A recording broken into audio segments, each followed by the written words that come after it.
ain't heard about us yet, well, you better know now because it's the place that it all goes down. Hey guys, welcome to another episode of the TWSN Soccer Sit Down Show. I'm Joe Camarota, joined with Christian DeBlock and Max Marrero. How are you guys doing today? Doing well. We got pretty interesting couple FA Cup games going on right now, and started off yesterday with a crazy upset. Actually, it's probably not that crazy, but yeah, Ronaldo missed a penalty yesterday. Think about that. Now that's crazy. that is crazy. How you doing, Christian? Yeah, well, speaking of one of those games, West Ham just scored. So I talked it up for a good 45 seconds before the show started, and then of course it starts to get. Declan had a nice goal today. Who did? Nice. Yeah, and a good celebration. But yeah, I'm excited. Glad to have the league football coming back. Well, so not in the Premier League this weekend, but obviously other leagues are playing. So nice to have that back. Absolutely, man. I'm excited. I mean, I'm not a huge fan of the international break anyway. Doesn't really butter my toast, but you know. So let's get first into it. Speaking of the FA Cup, giving us back, what is more important for a team like a West Ham, like a Tottenham, like an Arsenal, not like a team like a Chelsea or a Liverpool or City, but like a team that's kind of fringe top four? What's more important for them, getting top four or winning the FA Cup? I think it depends on the team. I think if you're talking about Tottenham, I frankly think top four is more valuable than an FA Cup. But if we're talking about West Ham, I think an FA Cup is much more valuable than actually, I don't know about much more, but it is more valuable in my opinion than top four, because although Tottenham hasn't won trophies recently, I think it's fair to say that if you put them in those, like in the Champions League, we saw they just made a final a couple years ago, they'll compete in those competitions. Whereas a West Ham, a Leicester, I mean, Leicester just got eliminated in the group stage of the Europa League. You know, West Ham's doing okay in the Europa League. We'll see how far they go, but we don't know if these teams can really compete in Europe. And I think they're just trying to get their hands on silverware to try to attract players. And I don't think, and frankly, I'm under the belief that there is no better way of attracting players than winning silverware, by all means. So I think it really depends on the club you're looking at. And I would even put, like, I think, for example, and Joe's going to hate me for saying this, I would put Arsenal as well as Tottenham in the top four. In the top four conversation, I think top four is more valuable than an FA Cup. For Arsenal, like we've seen, Arsenal, it's not like Arsenal hasn't been able to win the FA Cup or the League Cup in recent years. It's just a matter of them not really getting into Europe and competing much. But again, I think it really depends on the team.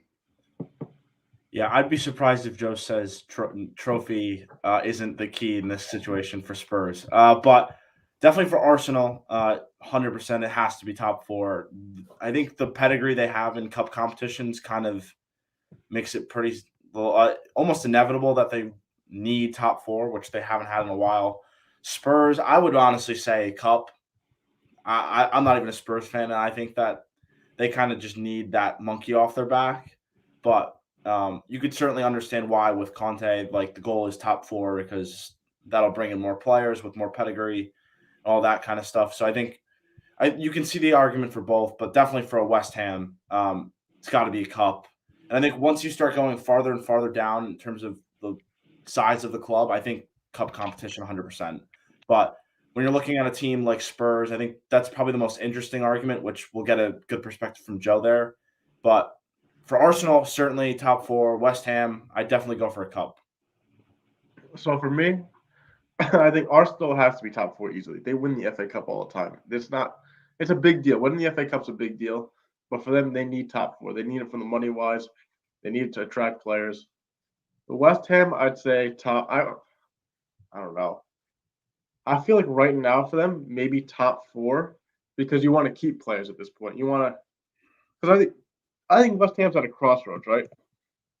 Are they going to be this team that's going to start consistently competing for top four and maybe crack into the top six, or are they going to be a team that's kind of on a one-off? You know, they win the FA Cup, or they have one really good season, and they kind of go back down to relatively mediocrity, right? For them, I'd probably say top four, because you get into Europe, you're probably going to keep Declan Rice then. You could probably bring in Jesse Lingard over the summer. And I think it does more to keep them standing on a fringe top 4 team and a bigger club if they get top 4. For Spurs, I'm torn. I lean Cup because I like you said, Christian, I think they need to get that monkey off their back. But at the same time, they have these targets they want, right? And an FA Cup isn't going to bring in Pau Torres. FA Cup's not going to bring in Weston McKennie. She's not going to do that. So depends what you're looking for. I lean Cup because I think you need to get Harry Kane and Son trophy. But I mean, top 4 would be great too. I understand both sides of the argument. And Spurs are still in the FA Cup, correct? I don't know. I'm Right, drawn against by this, 'cause Brighton. there's- Only Man United is the only big team out. And Arsenal. Arsenal's out too. Right? Who did Arsenal lose to? So Arsenal's out of the FA Cup. Are they or no? I'll double check on that. But Arsenal is out of the FA Cup. They lost to Nottingham Forest. speaking of Max, Fulham's ahead 1-0 at Man City. Oh, great! Right as I was. It's the having Carvalho trouble kid that United. was supposed to go to Liverpool that scored. But Okay. all right. Well, Never mind. City equalized. All right. I can't. Anything I talk about today, somehow it just gets changed within 30 seconds. Okay. Wait, City just scored? City City just scored. as soon as I scored. Okay, Remind me not to that's text a you during rough the, start. I'm for just not City going to speak anyway. anymore. Yeah, no, I mean, look, I think, by the way, to answer your question, like I said, Nottingham Forest knocked out Arsenal. I'm gonna try to refrain from talking crap on the other teams because City had a little bit of a scare there a couple minutes ago. So, no, I mean, look, I think again, Tottenham, I think you have to get past the trophies, Joe, in my opinion. Like, I think when you have a guy like Conte, you have to understand you have a fighter's chance for any competition. And I think that the only way you're going to attract big players, I mean, listen, I know I'm going to kind of dig deep here, but I'm just saying, just to make my point, like Luis Diaz probably would have gone to Tottenham if they were a Champions League team. Adama Traore probably would have gone to Tottenham if they were a Champions League team. Like, that's my point. Like, a lot of these players that are, maybes, I think that if you guys were an established Champions League club, established top 4, these are players you guys would be getting no questions asked, because I think these are players that want to play under Conte. And again, I think if you have a manager like Conte, you would genuinely have a fighter's chance for any of these competitions. So I think it's a matter of, okay, what's going to bring us the best players to compete for trophies, and for trophies as in like the Premier League, as in, the Champions League, that in my opinion matter a lot more than domestic cups if you're a big club. I think top 4 is the way to go. Absolutely. But I think if Spurs get into the quarterfinals or semifinals of the FA Cup, I do think they should prioritize that. Because I really do think it's extremely important for players like Kane, Son, and some of the young guys, and Hugo Lloris. I think they need to win a trophy with the club. I think that's something the club needs to get off their back. And once they can finally get that off their back, I think that leads to not necessarily a ton of trophies, but a lot better play. I think there's a big psychological thing going on at Spurs right now, and they just need one. Yeah, and I would agree with that. But again, I think the question was, would you take top 4 or would you take the FA Cup? And I think with that scenario, I think if you're in the quarterfinal, you made it far, absolutely, you want to maximize that opportunity. But I think if you take that part out of it, if you focus solely on start of the year, what are you focused on? I think start of the year, absolutely. Start of the year, you have to be focused on top 4 because there's so many other competitions going on at the time. Absolutely. But moving on from that topic, let's get a little international footy talk before that goes away for a little bit. U.S. men's national team. I'm gonna kick it to Christian first. They are in. They're close to. They're in second, but they're not. They haven't. What's the word? Clinched a World Cup berth yet. They're still gonna play Mexico and Panama. Do they get it? Do they not? That's a tough question right off the bat. I don't think Canada's clinched either, which they're in first. I don't remember how many points they're ahead of the United States, but I'm going to lean yes, but I'm going to be cautiously optimistic here because let's face it, going to the Azteca, not an easy place to go, regardless of how inconsistent Mexico has been. I think they just barely scraped by a couple teams in the last window. I know Raul Jimenez scored a winning penalty in past the 80th minute. And going to Costa Rica is also a place that the United States doesn't particularly do well at. So those are 2 tough away matches, and Panama's playing well. So it's going to be a difficult window in March. The return of Gio Reyna is going to be big because if they can get him back, you can really or Greg Berhalter can have some more flexibility with the lineup, which would be crucial. But it's tough, man. I think, it's a 5-horse race. Costa Rica's kind of put themselves back into it. And then obviously with the 4th place playoff, it's anybody's game. But if you're if you're a United States fan, there's no chance you want to be going into that playoff because of just everything that happened back in 2018 World Cup qualifying. So, Joe, I'm going to lean yes, but they probably won't win the group. I think Canada wins the group, but they should sneak by, whether it's in second or third, in my estimation at least. Yeah. I mean, my take on it is, look, I think the U.S., I said this last show, will qualify for the World Cup, no questions asked. I think it's a matter of it being a formality, just finishing out these games. But again, we saw it against Canada, was it that Berhalter just, he's a good manager, not a great manager. And I think that at the end of the day, he's done a lot of good in terms of the development of the players. I'm going to keep reiterating this point. I think he was a very necessary hire considering the context in which he was brought on. We had just missed the World Cup. We were having an issue in terms of bringing in some youth injection to the squad.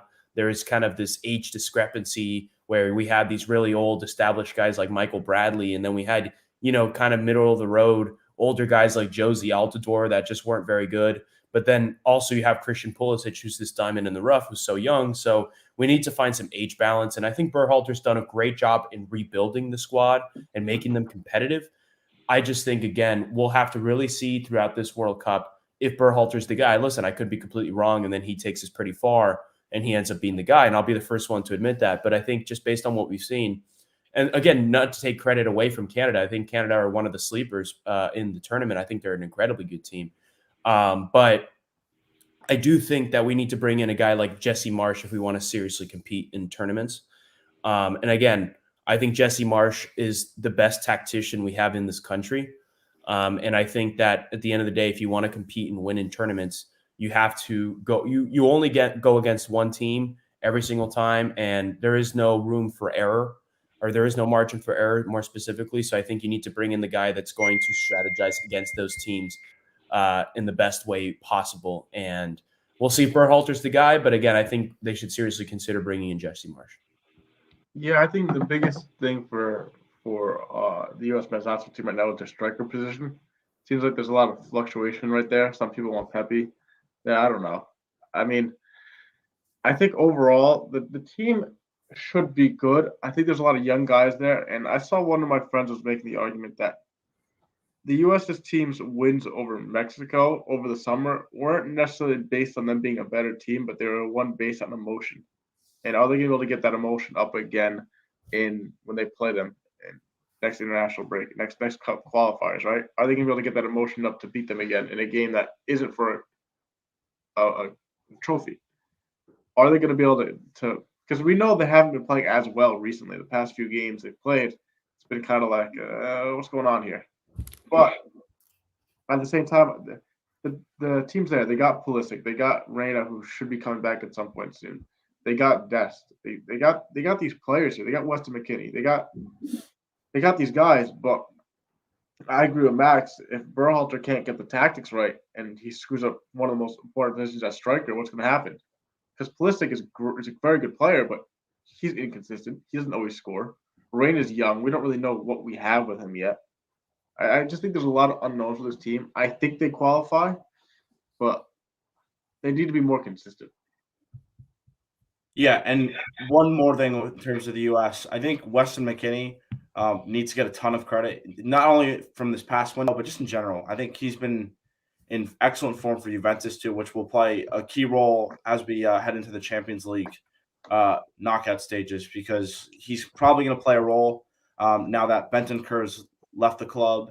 They have, not the greatest depth in the midfield, and he's definitely one that will probably see a lot of minutes. So just wanted to mention that. Scored in the last game, in the window against Honduras. And he's just been in good form. So just wanted to mention that too. Absolutely. Yeah. I mean, let's talk about some other teams internationally. I mean, we've talked about this a few times before, but in Europe, we have the Italy Portugal playoff, basically that whole thing. I don't know exactly when that is, but that should be interesting. I think whoever wins that game goes through. I don't think one of the other teams in that not 4 teams. Was it 6 teams? Is it 6 in that playoff qualification, or is it? I don't know the exact I'm trying to figure it out right now. Yeah, you're right. There's 3 matchup or I think there's let me see. I think it's 12 teams and there's 3 spots up for grabs. Okay. Maybe I'm wrong on that. I don't know. But I mean, the big one is Italy and Portugal being in it, and they're matched up in the first round. And that's going to be an interesting game. Italy's not going to have Chiesa. Ronaldo does not look very good at all. And Bruno Fernandes hasn't looked good either. Yeah, so who do you guys think comes out of that? Joe, those matches will happen during that international window that the United States finishes their qualifying. It's the 24th, the semifinals, and the finals are the 29th. Of what month? Of March. Okay. So still almost 2 months away. Listen, all I'm gonna say is it's Portugal versus Turkey. I'm looking at this. It's the first game. See if the sleepers of the Euros are gonna snooze on that game, if they're gonna wake up. You know what I mean? Yeah, Joe. Why are you even talking about Ronaldo when you should be talking about Yilmaz? Oh, brother. Bro, Turkey is the biggest frauds of all time. Why are you talking about why are you talking about Bruno Fernandes when you should be talking about Hakan Çalhanoğlu? Oh. That's right. I think we were talking about this last week too, bro. I'll never forget. Everyone in the world said Turkey was going to be a sleeper team, maybe make a run, and they lost like every game. They were the worst team Ruben in the Diaz World or Cup, bro. Come on. Or in the Euros. But no, that's I'm not gonna lie, I'm a little sad reading that, because I wish Turkey was in the World Cup and could shock the world. But okay, never mind. Euros was so fun. I can't wait for the World Cup, man. I can't wait. I hope Italy makes it. If only it was in June. Yeah. Okay, but I'm not gonna go into controversy. Yeah. Oh, brother. Right? That'd be sick. Imagine a Euros and then World Cup back to back. That'd be sick. But it's gonna be in the middle of December. Who's gonna have time to watch the World Cup? Makes a lot of sense, right, Joe? Oh, tons of sense. Tons of sense. Oh gosh. Sorry. Italy or Portugal? Who do you think comes out of that group? Portugal. I told you this last show. I just think Ronaldo is gonna put on a classic Ronaldo display. I think, again, nothing against Italy, but as a fan of potentially seeing a Messi Ronaldo World Cup match of any kind, although I don't know what the likelihood of that is, I'm here to see Portugal. Oh, come on. You know FIFA scriptwriters are already writing it down right now. I really hope so, because this is the last time we're going to see those two in a World Cup. So, because both have been playing like garbage this season. I mean, let's talk about Man United's game yesterday. Bruno Fernandes misses a wide open goal. Ronaldo misses a penalty, and they lose to Middlesbrough. Remember when they were saying Bruno Fernandes was the best midfielder in the world? Crickets. Bro is a penalty merchant, goal assist merchant. Listen, great player. Nowhere near Kevin De Bruyne. Sorry to say. No, he's not. It's just not. There's no Half comparison. of his goals are penalties. Half of his goals is Man United career from penalties. Yeah. And again, this is not even coming as a City fan. Like, you could call me biased. I think if you're just an objective soccer fan, you watch them play. Listen, Bruno Fernandes is world class. I won't be the first one to admit that. But in my opinion, the impact Kevin De Bruyne has on the pitch, to me, it just, if you're talking about just sheer quality, I don't know. I have to go with Kevin De Bruyne. But Bruno hasn't been great in the Ragnick system either. No. Bruno hasn't been great this year in general. Yeah. But again, whatever. I'm sure he'll find his form. He's a good player. But look, if I'm talking about United, again, I feel like I've been talking a lot, so I'll keep this brief. But, am I surprised at the result? I know I kind of made a joke at the beginning of the show. I'm genuinely not. I think they're a club in shambles. I've told my friends this, and this is, again, not a City fan take. they're not a big club right now. If you think they're a big club, I don't know what to tell you. Think about it like this. They're not even generating more revenue than City. So, like, whereas before it was, okay, we may not be getting the results on the pitch, but they're generating more revenue, which indicates they're a bigger, more global brand. They're not. They're not. This is the first year actually in history that City surpassed them in total revenue. So City surpassing them in revenue and City surpassing them on results on the pitch. You're telling me that United's bigger than City right now? They're not. They're absolutely not. So I think to me they're a small club disguised as a big club right now. I think they have the fact that there's no managerial clarity. They can't even manage to get results in the Premier League on a consistent basis with that team. I mean, it just doesn't make sense to me. The way that their run is abysmal. They make Arsenal look like a well-run, well-oiled machine, to be frank with you. So, look, historically, we'll not take anything away from them. They are a staple club historically. Right now, they're a small club disguised as a big club. Maybe they'll figure things out, but am I shocked at the loss to Middlesbrough? Absolutely not. You know what I would say is a great word, a great saying to describe Manchester United right now. They're in the Gilded Age. They're a gilded club, you know. Yeah, we're getting a little history here on the soccer sit down show. For those who don't know, the Gilded Age has to talk about the time in the late 1800s when everything seemed all peaches and cream, looked like everything was golden in America, with the Rockefellers, the Carnegies, right? Yeah, hey. But really, behind that was really just rust. It wasn't really. It was fake gold, right? Because there were so many problems going on in America with the work week and everything like that, right? A little history time here. So overall, that's what Man United is. They have this big club view from the outside, but there's really a stench in there. They have Ronaldo and Pogba, but those guys aren't that good right now. They got I don't even know what's going on with that club, man. It's just not good. Like Ronaldo's a shell of himself. Yeah. They lost their best potential player in Greenwood for reasons that we're not going to get onto the show, but if you know, you know.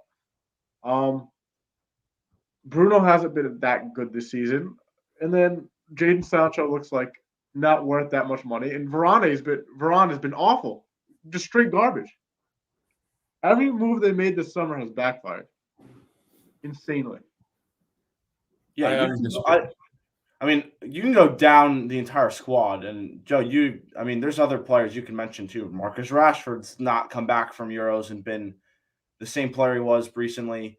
Maguire the same, Luke Shaw the same. So I mean, it's really everyone. And I mean, the crazy thing is, the start to Ranieri's tenure wasn't particularly bad. He got some 1-0 wins. And I think got a result that was Michael Carrick who got the result in the Champions League. But regardless, it wasn't terrible, and it's now. What'd you say? They should have kept Carrick. I mean, I don't know. This Rangnick character is not it. It's starting to look that way, Joe. And I think, I don't know. He's running a 4-2-2-2-2. Like, what are we doing here? Like no midfield stability, just vibes. Joe, let me ask you this: do you think Poch it looks like a favorable job for him right now? At United, if it were to come open for him, I'll tell you this: I love Poch to death, right? And I know it's a dream job for him. He would be cooked if he went to Manchester United. I don't think he'd be a good fit either. I agree. He can't manage egos, and this team has Ronaldo, Paul Pogba, and Bruno Fernandes. Like it's a disaster waiting to happen. They should have sacked Ole after the Liverpool game. They gave him time, and he dunked all over a Nuno infested Tottenham team, and then they lost on the chance to get Antonio Conte. The worst thing that happened to the club was winning that Spurs game. Worst thing that happened to the club. I'm being serious. They won at what cost? Right? They could have. They were literally in talks with Antonio Conte, and then they won the game. They're like, "Oh, we'll give Ole another shot," and then Spurs swapped them. You're right. No, you're right. Absolutely. incredible. It's incredible how poorly run that club is. And now they'll get Ed Woodward's out too now. He's leaving, I believe. Or did he leave already? I don't think forget he if it was already at the end of January or at the end of April. He's gone? Yeah, he's For gone. sure. So now it's like, okay, Woodward's gone. And some people like to put the blame on him, but I don't really think you can blame Woodward. He invested a ton of money. No, you have to, because he's the one that oversaw the recruitment. And he's the one that decided, hey, let's bring in Juan Bissaka for 50 mil. Let's pay 80 mil for Harry Maguire. Or 90 mil, whatever it was. Let's pay 100 mil for Paul Pogba, which that one I won't give him as much crap for, because, he was a world-class player at Juventus. I think he was worth that amount of money. But yeah, he's responsible for Lingard. Actually, is he responsible for Lingard? I don't know if he is. But he's responsible for a lot of these fringe United players like Donny van de Beek that they bring in with a lot of high hopes. Angel Di Maria. These guys that all flopped. Memphis Depay. I mean, this is all Van de Beek for Ole just deciding not to play him. Yeah, I mean, it's just ridiculous. I can't wait for Van de Beek to explode. I think he'll play very well for Everton, but that's a side comment. Look, I just think Woodward is as much to blame as the managers since Sir Alex. I think he's the one who oversees recruitment. From my understanding, he's very good at the business side, making them such a marketable brand, which is important. But at the end of the day, also his role is to bring in the right players that are going to get results on the pitch, and I think he's fallen incredibly short of that. Yeah. I mean, Christian, you have anything to say about that? It's tough to say, honestly, with Manchester United at the moment, like who you can blame. It's weird because I think after yesterday's loss, people were saying it wasn't really Ollie's fault, which yes and no. It's a very subjective question to answer because you can really argue that all parties are in to blame, and it's just been a disaster ever since Alex Ferguson's left. So it's just not a scenario I see fixing anytime soon. So whether they turn into something like, I mean, obviously, I think when you look at a club that's been some sort of a disaster recently, it's been Arsenal in the Premier League, where they haven't been able to get sustainable success both on and off the pitch. And that's kind of started to go into the right direction recently. But I could see another couple of years of really just underwhelming performances for Manchester United, and you can go and blame Ed Woodward, you can blame Ole, you can blame a list of people. So I think it's going to be a couple rough years unless things really change quickly for United. Yeah, let me ask you guys a question since we're on this topic. If United fail to qualify for top four, they're already not in any way going to qualify for Europe through domestic cups. They just got eliminated from every domestic cup they're in. And assuming that, they're not going to go on and win the Champions League, which you never know with the Champions League, but assuming they're not going to go on and win the Champions League, if they don't get top four, does Cristiano Ronaldo stay? Who wants Cristiano Ronaldo in the year of 2022? He's PSG? Not good anymore. PSG?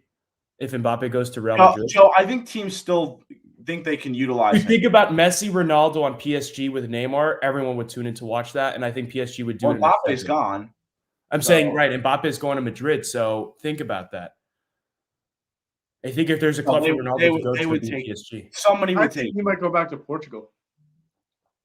That's not the worst thing either. Sporting would make a lot of sense, dude. They're a Champions League club. If he goes back to Sporting, that's where he started his career. He's not. He's still. You can utilize him properly. I don't know. Whether or not he's sure he's not in the form of his life, and he's certainly not the player he was recently. He's not a top 10 player in the world right now. No, that's a fair take. I completely. Now there's Messi too, so 100% as well. But I think if you put him in the Manchester City side, I think he could be utilized much better.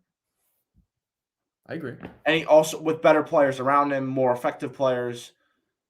Yeah, I don't think the take should be that he's just washed and you can't use him properly. I will fall out of my seat laughing, Christian de Block. If this man tanks the United season, then screws off the City. That would be the funniest thing in the world. He would never do that, but I would find that very funny. Imagine.